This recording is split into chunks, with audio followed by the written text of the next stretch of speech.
Not everyone knows what's going on inside this warehouse. You can hear the roughly 120 dogs inside, smell them too. But Steve Markwell, the man who runs the Olympic Animal Sanctuary for dangerous dogs, won't let just anyone inside. So these photos, shot last year by volunteers, give a glimpse. This is a hellhole for these animals, an absolute nightmare. It was so shocking. It's horrifying. It's a torture chamber.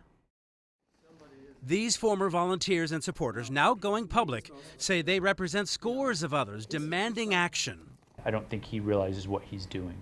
Should the authorities shut him down? 100,000%, yes. It was so shocking, and just, I have never ever experienced anything like that in my life. It's an ugly, dirty little secret that has come out, and people have to be a voice for these dogs. Something has to be done to help these dogs. Volunteers talk of Buddy, rescued from a California desert, adopted until Buddy bit a neighbor. They raised $3,000 so the Olympic Animal Sanctuary could build him his own run. Buddy was last seen living in this cage. Crockett, found near San Clemente, too growly to adopt, so money was raised to give him life in a sanctuary.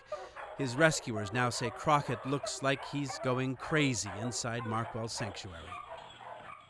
Barry, the St. Bernard, deemed unadoptable. Later at the sanctuary, a volunteer found him dead next to a dry water bowl. Patty Wynn took the photos and says she got this text from Markwell saying he'd bury the dog later. Just 3 stories with so many more wrapped in secrecy. So we came to Forks to see for ourselves what's inside that pink warehouse where the Olympic Animal Sanctuary is headquartered. But Steve Markwell would not let us in. This is Nala, and this is Mario. You can find a lot about him online. Markwell was courteous, chatted briefly. While our camera was there, he walked several dogs, but former volunteers say this was not the norm. And I said that I would like to get them on a walking schedule and exercise them, and he said that they don't have time to do that. At all? At all. Forks police investigated an animal cruelty complaint last year. Police photos taken in November were released to former volunteers and mirror their concerns. All were crouched, very minimal space. The officer described an overwhelming odor of urine so strong that my eyes began to tear up and I began to cough. Some water clean, others green, slimy residue. The majority of the crated dogs didn't have access to water.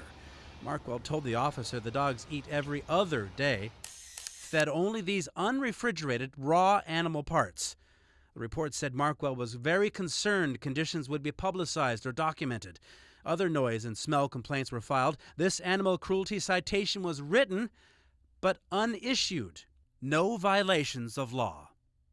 We could, and many of the activists, I'm sure, would like to see us just, amass the army together and go in there and just take all the dogs, but that opens up a whole variety of other kettles of fish, including lawsuits. Mayor Brian Monahan says Forks does not have the money to fight a legal battle, and they lack local ordinances with teeth. Monahan says an online petition now with more than 7,000 signatories is a fraud. Markwell has been a good citizen, he says, even leading a rewrite of proposed animal ordinances. And Markwell has plenty of friends in Forks. They are the love of his life. That's his mission in life, is to keep these dogs alive. Markwell supporters say photos don't always show the whole story, that dogs don't care if things are messy. More money'd help. At least they're still alive. Markwell and his lawyer have attacked his critics, city leaders, the police report, and the officer, even Como 4 News, believing critics are engaged in a vicious campaign of defamation. So when a New York shelter paid to go bring 3 dogs back from the sanctuary in June, shelter workers were ordered to sign the secrecy contract to avoid lawsuits. Several say they refused and were fired. A dog expert that had been contracted by the shelter briefly examined the 3 dogs. His report says the 3 were in such bad shape that 2 had to be euthanized. He says he filed a complaint with the city of Forks. Is there not enough reason to get a warrant? There is not at this time. Let me ask you, when you look over at that facility, is that really the vision you had in mind when you started things? It's a starting point. It's a starting point? Yeah. Anyway, I don't want to do an interview. I understand. In Forks, Jeff Burnside, Como 4 News.